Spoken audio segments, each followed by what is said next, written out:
So I want to start with some basics around breathwork and the pelvis. During pregnancy, it's important to not only strengthen and maintain strength with the pelvic floor and transverse abdominus, but we also want to learn how to release those muscles as well. So Pilates is a great exercise to help strengthen the joints of the body and prepare us for childbirth. It's also good for longer and leaner muscles and flexibility and mobility through the spine as well.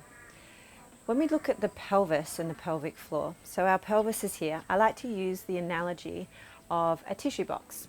Imagine your pelvis as a tissue box, but facing down towards the floor.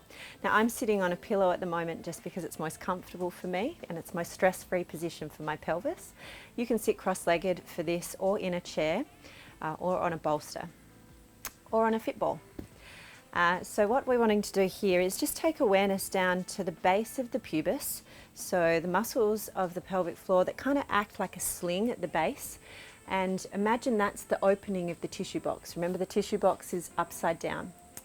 And what we want to do here is take an inhalation, breathing again three-dimensionally here rather than just into the chest or the belly.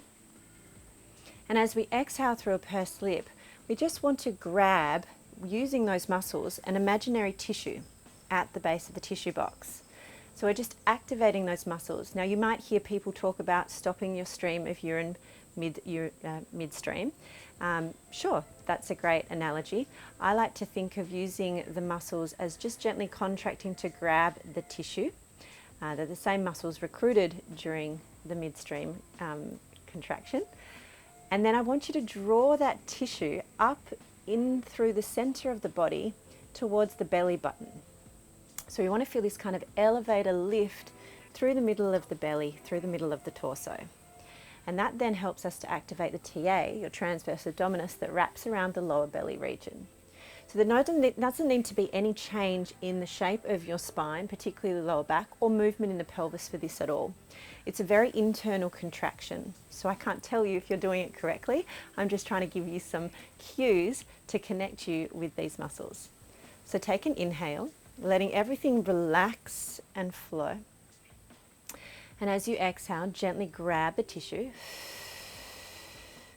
and draw it up towards your navel. So it's this gentle lifting.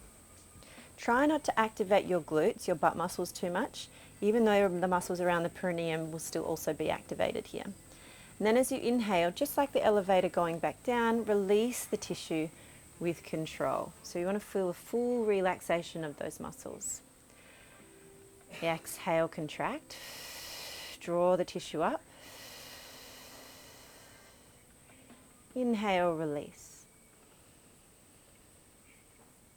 And exhale, contract.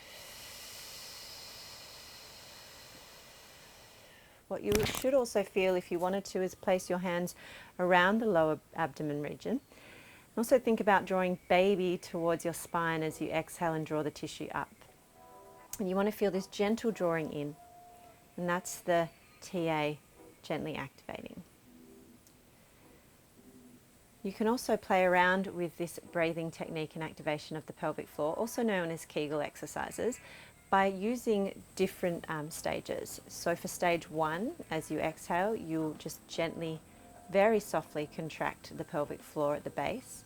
Then for stage 2, you lift that up to contract a little further, so maybe floor 3, and then all the way to the belly button. Let's say that's floor 5, and then release back to floor 3, and then release all the way down. Now this one's a little bit more challenging because it takes more awareness, but have a play around with it.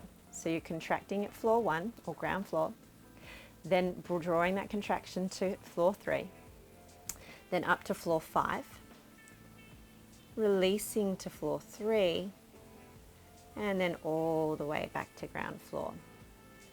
So this release of the pelvic floor, it's not a pushing out sensation, it's just a releasing and letting go. We don't want to be pushing down on the pelvic floor or straining those muscles in that way. When we're doing our Pilates exercises, it's helpful to maintain a pelvic floor and TA connection. It doesn't need to be ramped up fully, but we like to think at about 30 to 40% is a good contraction. This can be challenging to maintain, so if you notice that you let it go, just bring awareness to when you can contract and control it. This will help stabilize that lumbo-pelvic region as well.